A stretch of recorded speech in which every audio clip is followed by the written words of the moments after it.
There are dumb crimes, and then there are crimes so dumb they come with a built in paper trail leading straight to prison.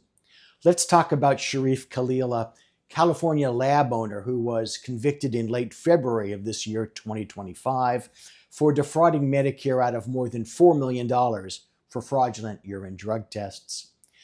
Khalil wasn't just playing small ball fraud. He ran Spectra Clinical Labs, a tox lab in Gardena, California, and decided that rather than just processing legitimate drug tests, he'd make a business out of billing Medicare for unnecessary ones. Here's how it worked. One, doctors didn't order the tests. Well, that's right.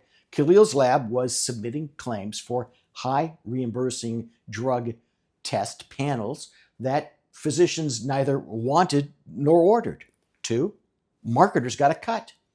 His concocted scheme was to pay marketers a percentage of Medicare reimbursement to incentivize them to obtain doctor's orders for expensive drug testing panels.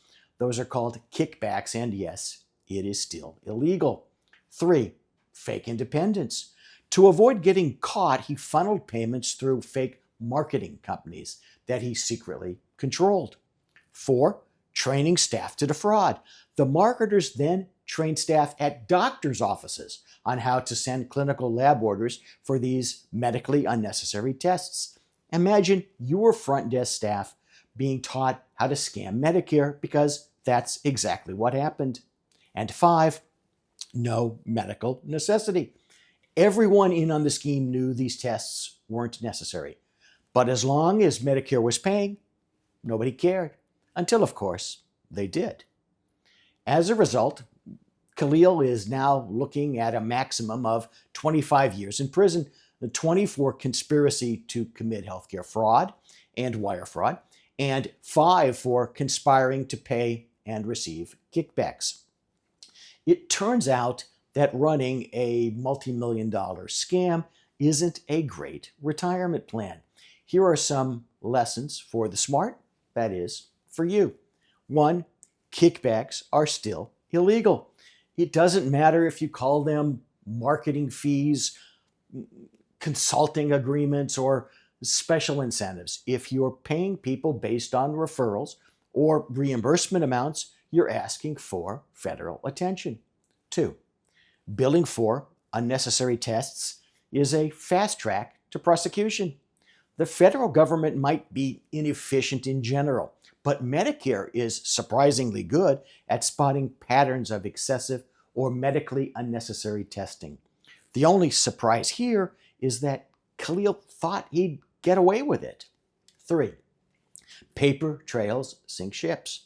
Routing payments through fake marketing companies, training office staff to generate fraudulent orders, these things don't disappear. The moment someone flips, which someone always does, investigators have all they need.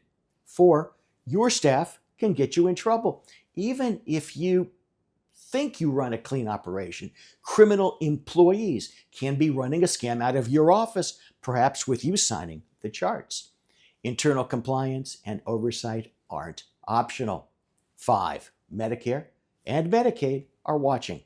You might think you're gaming the system, but sooner or later, someone, whether it's a whistleblower, an auditor, or an investigator, will notice. And then, like Khalil, you'll be on the wrong end of an indictment. Here's a final thought. Don't be the next cautionary tale. Khalil's story is just another entry in the ever-growing book, People Who Thought They Were Smarter Than the DOJ. If you're in healthcare, whether as a lab owner, a physician, or an administrator, take this as a free warning. Get your compliance in order. Audit your policies and practices. And above all, if someone pitches you a guaranteed revenue booster that involves Medicare or Medicaid billing, vet every such opportunity for legal compliance. If that's not enough inducement to protect yourself. Ask yourself one simple question. Is this worth 25 years in federal prison? Yeah, I don't think so.